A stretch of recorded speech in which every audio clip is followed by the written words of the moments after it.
anchor that can be used in this scenario that isn't quick draws. It's old school, tried and true. Couple non-lockers, grab a bight at the bottom, tie a figure 8 on a bight. If you dress this knot, so make it, they call it dressing it when you're just like making sure there's no twists and overlaps. The better you dress this, the easier it will be to undo later on. And remember from the last module, if you watched the other video I made, we want to think about the direction of load. So when we're setting this up, this would be set up well to have a direction of load this way. But if it was pulling in this direction, then it's not equalized. So we got to think about the direction of load while we tie that knot.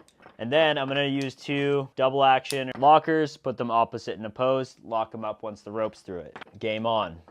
The pros of the figure 8 on a bight is that, as you can see, you can set it up in lots of different scenarios, even if this bolt was over here. The con is, if you have thinner pieces of sling like this here, it can be harder to undo, so that's the con with that. Pretty freaking great. I love a figure 8 on a bight. This is like the step 1 that they usually teach you in climbing anchors. You just gotta think about your direction of load. Like this one would be bad if it was straight down because this is so loose. But you can make little quick adjustments with the knot as well. So that's figure 8 on a bight. An important thing to consider when you're talking about this figure 8 on a bight though, and even with the quick draws as well, is the concept of angles. For whatever reason, human brains don't naturally understand this, but I'm going to do my best to explain it with words, and I'll show you a diagram as well that shows you this a little bit better than I can with my hands. So hopefully you'll get it by the end of this. The larger the angle between the 2 pieces of protection, the more force will go on to each piece.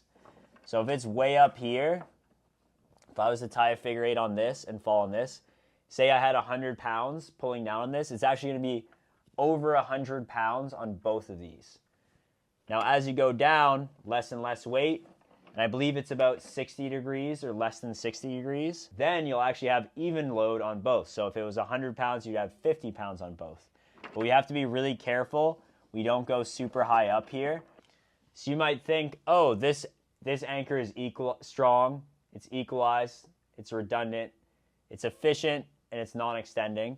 But this angle is so large that you're actually adding more weight to both pieces. So ideally you want this lower down. I aim for less than 90 degrees, so less than a right angle between my bolts whenever possible. And if I do have to go at less of an angle, I know I'm putting more weight on both of the bolts than I would be otherwise. So it's just important to know that angle. Figure 8 on a bight was where we were with this. You can see now I'm using the same 2 pieces, same 2 bolts, but because I have a longer piece of material, I can tie this and the angle is not concerning. Worth noting for the figure 8 on a bight, this can also be tied with a cordlet. And one of the reasons I like bringing up my 5.5 meters of cordlet is I can kind of choose how long I want it to be. So I'm going to tie that middle point in here, and then wherever I want this knot to be, I can tie where this will end. So I'm choosing how big my loop will be. Say I'm like, oh, right about here, if there's a sharp rock here, I'll just choose that length. And now I'm going to tie an overhand, a flat overhand is what they call this. Clip it in here. And then I can tie my figure 8 on a bight. And I do find the cordlet is much easier to undo as well compared to these slings. But it is more burly to get up here. I also trust my cordlet. I think they're a little more abrasion resistant than the slings. That's probably the limit I would want to go on the angle there. But if I wanted to extend it a lot with the cordlet, just to show you, I could put this overhand way further down, right? So say there was a sharp rock here, or it's really rough. What I would do is, I like having about 30 centimeters or 12 inches of tail left, so I'm going to go about that, and then I'll tie my figure 8 on the bight. Make sure it's nice and snug. Then I'll clip this in. I offset the knot so it's not pulling directly on the knot. And then I can tie my figure 8 on a bight.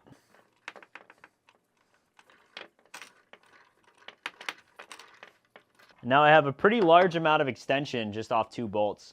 The other time this is nice is, say it's really hard to get up to the bolts, or I know my partner is leading and they might not feel comfortable to clip way up here. I can extend it out so it's easier for them to reach the anchor. That's another time. But yeah, figure 8 on a bight. Can be done with slings or cordlet. Pretty great. Okay, the next one I'm going to show is called a girth hitch anchor.